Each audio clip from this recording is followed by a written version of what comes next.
13 rue du Horla. L'association a choisi pour installer son antenne française un immeuble vétuste à la façade bedonnante qui dresse sa décrépitude entre le chantier d'un projet résidentiel mort-né et un hôtel louche où les chambres se louent à l'heure. Question discrétion, Walter, si c'est lui qui a choisi le lieu, s'est surpassé. Question standing, c'est la honte. Je pousse la porte.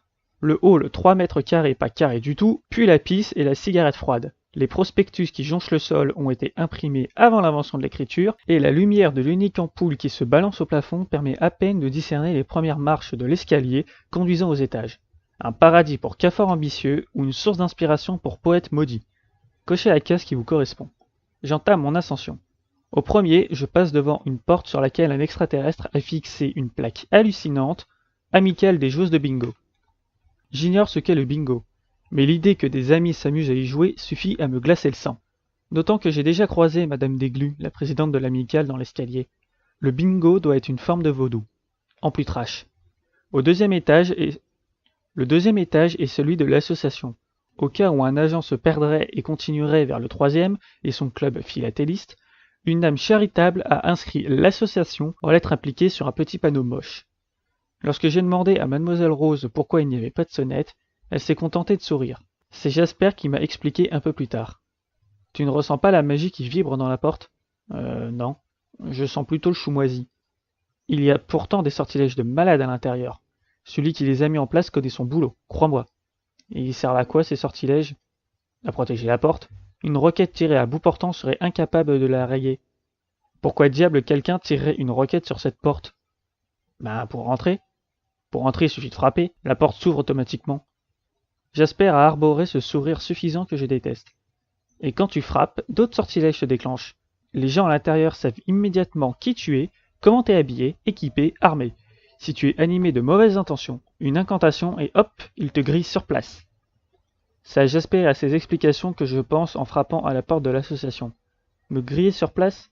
Pourvu que Walter ne soit pas trop en colère contre moi. Un déclic sec, j'entre. Bonjour, Ombe. Bonjour, Mademoiselle Rose. Elle est assise derrière son bureau. Le dit bureau placé de façon à ce qu'elle contrôle d'un simple regard les visiteurs qui pénètrent dans les locaux de l'association et les 2 couloirs qui s'ouvrent de chaque côté de la porte. Cheveux gris-nouilles en chignon, lunettes rondes cercles de métal, tailleur si neutre qu'il en devient irréel, traits impassibles.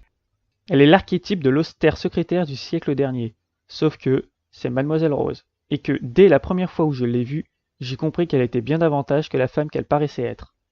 Si ma description ne vous paraît pas claire, je vous suggère de monter au 2e étage du 13 rue du Horla afin de vous faire votre propre idée du personnage. Mademoiselle Rose est la secrétaire du bureau parisien. Elle gère les missions des agents, les relations avec le bureau international, s'occupe de régler les éventuelles bavures et passe 25 heures par jour devant son ordinateur. Même si une rumeur persistante la présente comme l'ultime recours de l'association en cas de problème grave sur le terrain.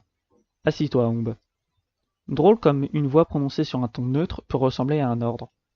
Drôle aussi que quelqu'un d'aussi réfractaire que moi à l'autorité n'envisage pas une seconde de désobéir à cet ordre. Je m'assois. Ton rapport. Je sais qu'avec elle, il faut aller à l'essentiel.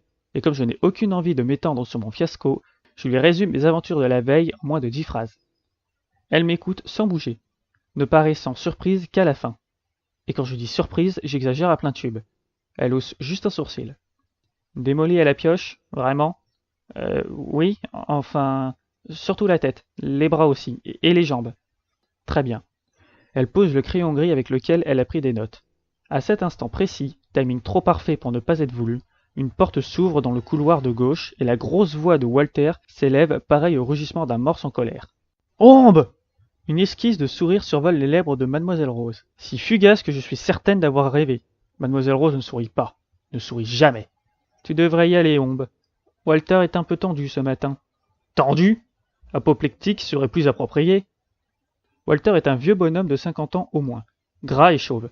Il a d'ordinaire le visage aussi rouge que le cul d'un babouin, couleur qu'il s'applique à mettre en valeur en s'habillant de façon exécrable, mariant chemise et cravate avec un tel manque de goût qu'on finit par penser que c'est volontaire. Quand j'entre dans son bureau, c'est ce qui me saute immédiatement aux yeux et manque de me les crever. Chemise rose fuchsia, délicate broderie jaune vif sur la poche et cravate bleu pétrole à pois blancs. Médaille d'or de l'immonde, hideux à mourir. Sauf que Walter ne me donne pas le temps de mourir. De la discrétion, Ombe, vocifère-t-il. De la discrétion. Drôle d'exiger de la discrétion en hurlant de pareille manière, non? L'association est régie par 9 règles, poursuit-il, sans prendre le temps de respirer. Et chacune de ces règles s'appuie sur le mot « discrétion ». Même la 4e? La prudence aurait voulu que je me taise et laisse passer l'orage. Je n'ai pas pu m'empêcher de faire la maline. Avantage, Walter semble désarçonné. Quoi la 4e? Quelle 4e? La 4e règle? L'agent a au minimum 15 ans. Walter extirpe un mouchoir, de sa poche et essuie la sueur qui ruisselle de son front. Parfaitement, réagit-il avec un temps de retard. La règle 4 aussi. L'association n'emploie pas d'enfants parce qu'il manque de discrétion. C'est pour cette raison que, contacté à 14 ans, tu n'as été recruté qu'à 15 pour réellement débuter ton travail sur le terrain cette semaine, alors que tu viens d'avoir 18 ans. Le débuter de façon catastrophique. Bon sang, Ombe, quelle mouche t'a piqué? J'agis de mon mieux, Ton mieux est lamentable, jeune fille, indigne d'un agent de l'association. Les gobelins. Je hausse les épaules. Les gobes sont arrivés en camion dans la cour du lycée pendant que je... Walter m'arrête d'un geste de la main. Inutile de me raconter ton histoire. J'ai entendu le rapport que tu as fourni à Rose. Vous l'avez entendu? Flatté par ma surprise, il se rengorge et quitte du coup la zone rouge de son compte-tour personnel pour prendre un régime moteur plus adapté à la longue distance. Tu ne crois quand même pas que la pratique de la magie est réservée aux agents de terrain? Walter jetant un sort. L'idée est aussi loufoque que Walter effectue un wheeling sur une grosse bécane et je ne peux m'empêcher de retenir un sourire qui, heureusement, passe inaperçu. Réparer les dégâts et étouffer l'affaire nous a pris la nuit. L'explication officielle demeure toutefois fragile et une équipe devra travailler plusieurs jours avant qu'elle devienne inattaquable. L'explication officielle? L'équipe de tournage d'un film d'action à gros budget s'est trompée de lycée. Je grimace. C'est en effet plutôt fragile comme explication. Erreur, Ombe. Walter remet les gaz. Il n'y aurait pas eu besoin d'inventer une pareille ineptie si tu n'étais pas montrée plus discrète. Et le pire, c'est qu'il m'est impossible de te sanctionner. Vous m'envoyez ravi. Je peux savoir pourquoi? Ne le prends pas sur ce ton avec moi, explose Walter. Vous devriez crier moins fort. Vous perdez en charme quand vous êtes en colère. C'est dommage. Et ne joue pas non plus à la séductrice. Ça ne prend pas, s'exclame-t-il. Un ton plus bas. Et avec le sourire. Sourire que je lui rends en plus joli. Il a l'intelligence de ne pas insister. Walter est vieux, gras et chauve. C'est un maniaque de la discrétion. Il adore taper du poing sur la table, mais il aime ses agents. Surtout les plus jeunes. Et il sait quand on sait qu'il nous aime. Et comme nous, on sait qu'il sait, même quand il est un mortel pétard, il y a de l'affection qui traîne dans les coins. Enfin moi je sais. Comme je ne côtoie pas beaucoup les autres, j'ignore s'ils ont compris que Walter se prend un peu pour notre père. Et je m'en fiche. Pas de Walter, de ceux qui ont compris. Ou pas, les autres. Avec ce qui s'est passé hier, reprend-il, je suis obligé de te mettre au vert quelques jours, le temps que les esprits se calment. Je croyais que je ne serais pas sanctionné. Walter ouvre le tiroir de son bureau et en tire un journal qu'il étale devant moi. En première page, je lis « Ça ne tourne pas rond au lycée Bordage ». Après cette hilarante entrée d'humour, le journaliste narre par le détail la surprise des élèves et des enseignants quand une équipe d'acteurs grimés et de monstres animés très réalistes ont, par erreur, envahi le lycée. Sa prose doit être intéressante, mais je n'ai aucune envie de la lire. Mon attention est figée sur la photo qui trône au-dessus de l'article. Une photo prise de 3/4, face, assez réussie, quoique totalement inattendue. Une photo de moi. Qu'est-ce que... Je ferme les yeux une seconde, me concentre pour retrouver mon calme, cesser de bégayer. Le bégaiement, c'est bon. Le calme, c'est râpé. Qui est le fils de bâtard moisi qui a pris cette putain de photo? Qui, quand et où? J'obtiens ma réponse sous la forme d'un nom placé en bas à droite du cliché. Dylan Martin. 2 jours plus tôt, ce blaireau s'est approché de moi sous prétexte de me montrer son nouveau téléphone. Si j'avais compris qu'il me photographiait, je lui aurais fait bouffer son Samsung. Il ne perd rien pour attendre. Si un jour sa route recroise la mienne, la lignée des Martins en branchement Dylan risque fort de s'éteindre. Walter balaye la question d'un geste de la main. Aucune idée, ni aucune importance. Tu es en revanche décrite dans l'article comme l'une des actrices principales du film.